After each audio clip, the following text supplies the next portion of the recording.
નમસ્કાર, આપ જોઈ રહ્યા છો TV9 અત્યાર સુધીના તમામ ખાસ સમાચારો સાથે હું છું ઝરણા સોની। અમદાવાદમાં આસારામ આશ્રમના દબાણો પર બુલડોઝર ફેરવવાની તૈયારીઓ કરી લેવાઈ છે। આસારામ આશ્રમમાં 32 જેટલા ગેરકાયદે બાંધકામો છે। એએમસીની લીગલ કમિટીની બેઠકમાં જરૂરી કાયદાકીય કાર્યવાહી મુદ્દે ચર્ચા થઈ। જરૂરી સ્પોર્ટ્સ ઇન્ફ્રાસ્ટ્રક્ચર ઊભું કરવા માટે દબાણો દૂર કરાશે। સરકારી જગ્યા પર ઊભા કરવામાં આવ્યા છે આ 32 એકમો। તમામ 32 એકમોને મહાનગરપાલિકાએ નોટિસ ફટકારી છે। 32 એકમો દ્વારા કરાઈ હતી ઇમ્પેક્ટ ફીની અરજી। મનપાએ આસારામ આશ્રમની ઇમ્પેક્ટ ફીની અરજી નામંજૂર કરી છે।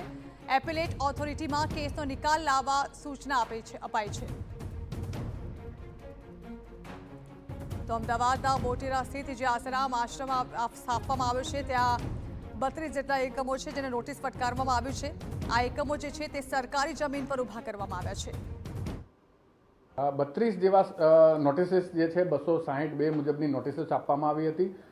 એ આશ્રમની અંદર ઇલીગલ જે સ્ટ્રક્ચર્સ બની ગયા છે એ ઇલીગલ સ્ટ્રક્ચર્સને દૂર કરવા માટેનો જે કંઈ નોટિસીસ હતી અને એની જે ઇમ્પેક્ટની એપ્લિકેશન હતી એ એપ્લિકેશન રિજેક્ટ થઈ જતા એ અપીલ્સ અત્યારે ગુડાની ખાતે પેન્ડિંગ છે અપીલેટ ઓથોરિટી સમક્ષ, જેમાં આપણા મ્યુનિસિપલ કોર્પોરેશન તરફથી લીગલ કમિટી દ્વારા વકીલશ્રીની નિમણૂક કરી અને એ અપીલ્સને ઝડપથી નિકાલ કરવા માટેનો પ્રયાસ કરવા માટેની સૂચના આપી।